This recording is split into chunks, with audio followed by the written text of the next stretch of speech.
Today we're talking about attitudes of flight, how your plane is oriented relative to the horizon. If you look outside, you can see the cockpit is just about 4 inches below the horizon line. We're flying straight with a decent rate of speed. This is the cruise attitude. Let's see how it reads on your instruments.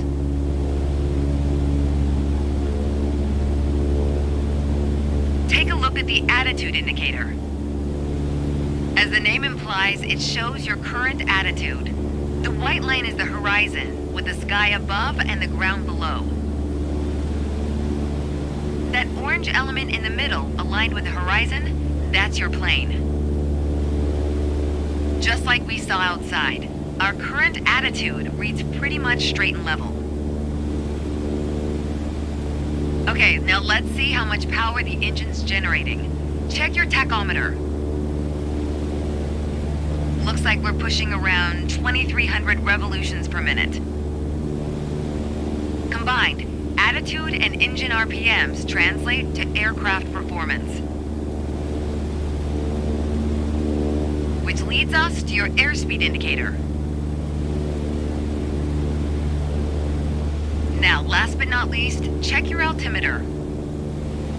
To figure out your altitude, you always want to read the small needle first. That's how many thousands of feet up you are. Then on to the big needle for the hundreds. With our current attitude and power output, we're holding a speed of 90 knots and a stable altitude of 6,000 feet. But that's about to change. Take the stick when you're ready. Pull back slightly on the yoke to raise the nose just above the horizon line. About 2 inches. Make sure you don't pitch up too much, or the angle will be too steep to create lift. And without enough lift, we'll stall. Alright, go full throttle and start climbing. Welcome to the climb attitude. See how it shows up on your attitude indicator and tachometer? According to your altimeter, we're gaining altitude. But we're losing airspeed even at full throttle, proving you can't avoid basic physics while making a climb. Okay, before we go on, let's get back to a cruise attitude.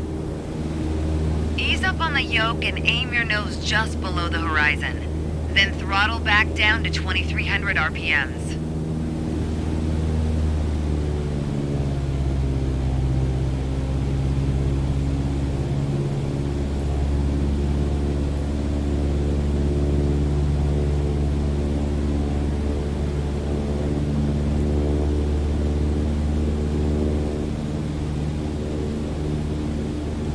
Nice job. We're now set up with the same attitude and power we had at the top of our lesson. Next up is the descent attitude. Start by reducing your RPMs to 1,800. Then drop the plane's nose a bit further below the horizon. As expected, with the nose down attitude, our altitude is decreasing while our speed is picking up. Why don't you get us back to a cruise attitude, and we'll hit the last part of our lesson.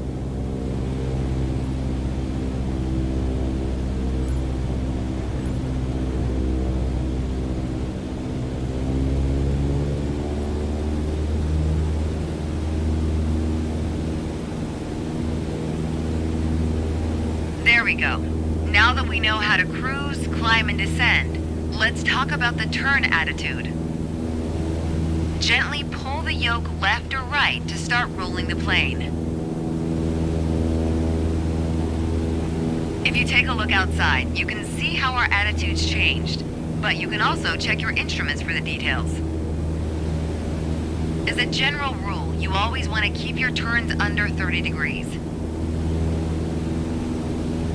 At the top of your attitude indicator, there's a series of notches representing 10 degrees each. Use them to control your roll. Notice the more you turn, the more you need to pull back on the yoke to maintain altitude. When you're rolling out, you'll need to do the opposite. Roll and push at the same time.